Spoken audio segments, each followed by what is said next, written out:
Good morning, good morning, good morning. Let me slide over a little bit so Gary can slide over a little bit. Getting centered up. Well, as you can see, I am not on Come On Mountain. Have you named this place yet? Not yet. Well, there you go. Leave it in the comments. Come up with some names for old Junk to Jim's new property here. Yeah. They haven't named it yet. We haven't named. We need to though. That's a good idea. We didn't even think about that. Yeah, you gotta name it. It's kind of like naming a boat. You know, it's bad luck not to name a boat. Everybody got their properties. You know, you got the 41.36. You got Come On Mountain. You got Drifter's Lane, or Drifter's Landing. Dreamer's Landing. Isn't it? Dreamer's Landing. Yep. And Drifter's Lane is the driveway. They took it one step. They even named their driveway. I told you, Mike's my extrovert. So my morning started off a little different this morning. I went to town, the local post office here, not the one that you guys use to send me stuff, but the one that's linked to my mailbox. Said there was a package there, so I went there to find that. Then I figured I'd sneak on out here because I got to pass right by it on the way back to see if this guy was out here. He wasn't. No. But Randall was, because Randall's parked across the street there. So I hung out with him and Gypsy for a little while. And if you don't know who I'm talking about, is Randall with Gypsy Trails. And I'll leave that in the description right along with these guys. Information. So I hung out with them for a little while, and I said, well, let me call old Gumby and give him. I give him a hard time all the time when I come by here and he ain't out here. I act like he already lives here, but he don't. And I asked him, I said, what are you doing on this rainy day? Which it did not end up raining. No. Yeah, I might be able to still get something done today. It was supposed to rain yesterday all day. It was supposed to start raining at noon, bad.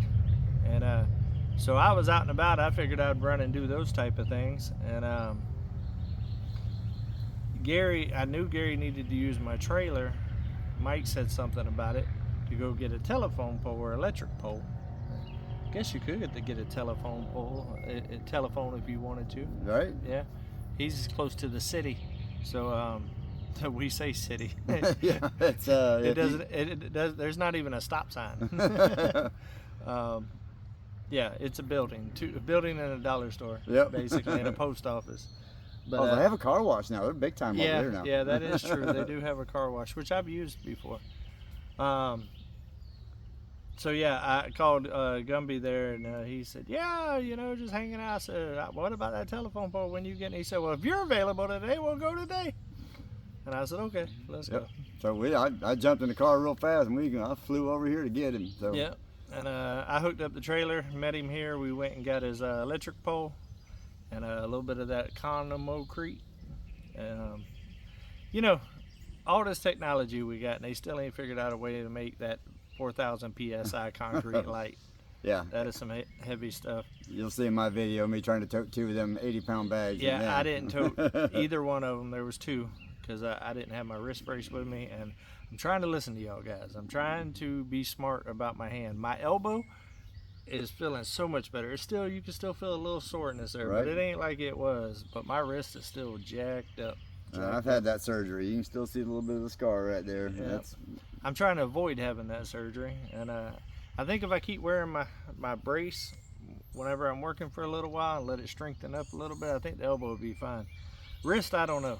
Wrist is kind of, if I'm wearing my brace, it feels better, but then I take my brace off and it hurts again. So yep. It's like one of those catch-22s. You might be down for that surgery here soon. But yeah. The nice thing about it, the recovery time, I've had both those surgeries, and the recovery time is actually very fast, so it's not like you're down for a long time. My wrists have been a lifelong problem for me. Whenever I was younger, about 16 years old, I broke both of my wrists and torn ligaments in both of my wrists. They put double cast on me, and I cut them off in a week with a steak knife because I wanted to go swimming at the river. And I've had to deal with that my whole life for that mistake. And for the most part, it's been all right. But yeah, me moving a couch and my hand hyperextending like that is what caused this. And that was around Christmas time, and it's still hurting. So yeah, I might have to go. But it's getting better. It's getting better. Since I started wearing my braces, it's getting better.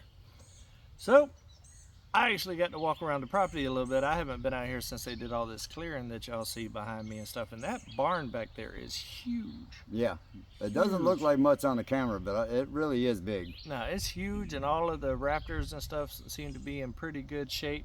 The poles that they got kind of in the middle or whatever, a little suspect. I'm sure he'll probably end up doing something with that later on once he does the concrete floors in there.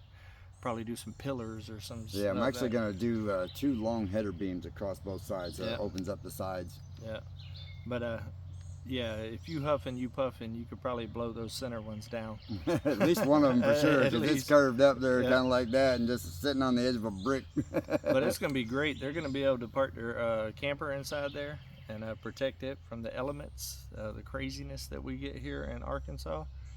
And plus there's like 3 other buildings on this place, 2 that I know of. And like coming from Florida, you know, I got a ready-made shop over there. Yeah. All I got to do is pour concrete now. Yeah, big old shop over there. Finding a piece of property that's already got structures on it like that is a game changer. That was one of the reasons why I was so amped up to come on mountain, because the cabin was there. Right. You know what I mean?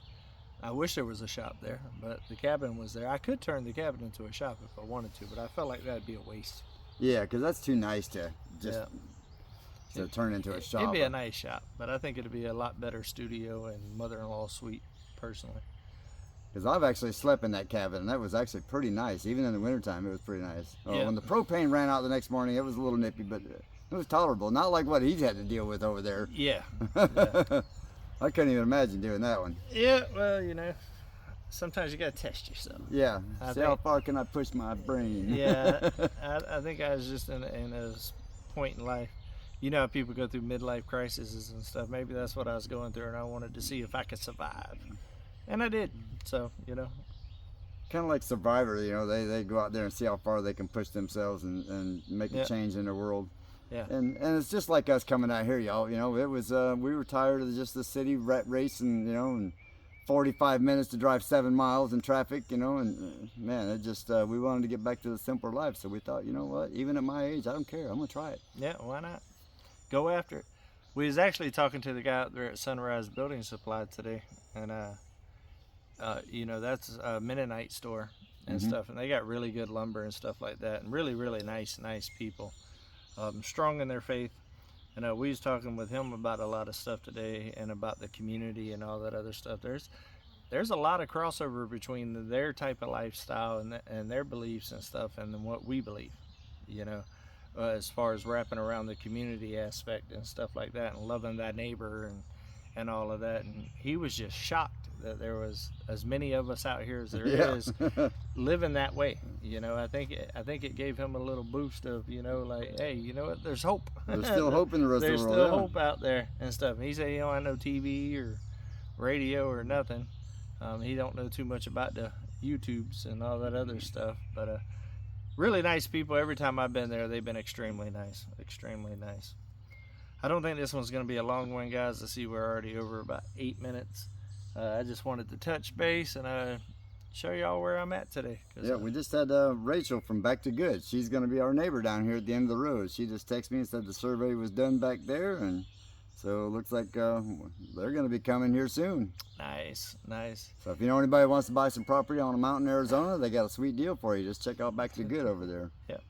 If desert's more your thing. Desert on a mountain, yep. Desert's more your thing, they can hook you up. Arizona, when are they planning on actually?